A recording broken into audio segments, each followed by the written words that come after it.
नमस्कार, आप देख रहे हैं भारत समाचार लाइव और मैं हूं आपके साथ वैशाली। आइए रुक करते हैं आज की खास खबर पर।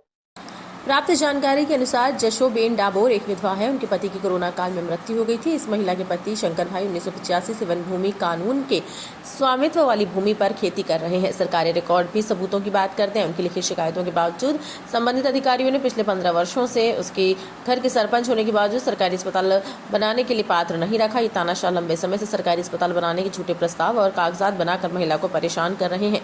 इस विधवा जशोबेन डामोर ने एक सप्ताह पहले अरावली जिला पुलिस प्रमुख के कार्यालय में एक लिखित शिकायत दर्ज कराई थी और इसे व्यक्तिगत रूप से प्रस्तुत करने के बाद जिला पुलिस अधिकारियों के आदेश के बाद इसरी पुलिस स्टेशन में सरपंच सहित 10 लोगों की शिकायत के बावजूद ये लोग किसी भी तरह से इस महिला से जमीन हड़पने की कोशिश कर रहे हैं।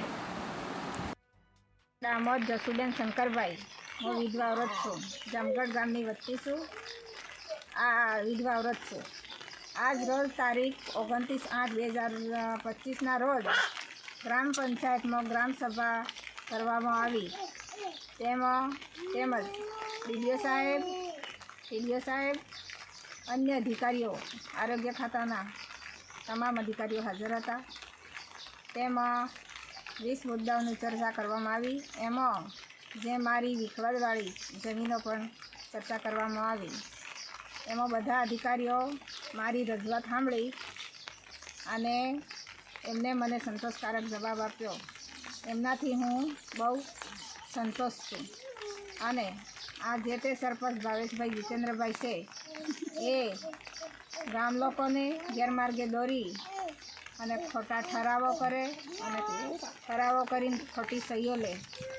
એને જે તે સાહેબ બધા અધિકારીઓ એને ધ્યાને લઈ અને એ ધ્યાનમાં લે એવી મારી અપીલ છે। અને ખોટા ઠરાવો ના થાય એનું ધ્યાન રાખે અને જે તે આ મારી જે મુશ્કેલી છે જમીનની બાબતે એનો મને નિરાકરણ મળે, ન્યાય મળે એવી મારી માગ છે।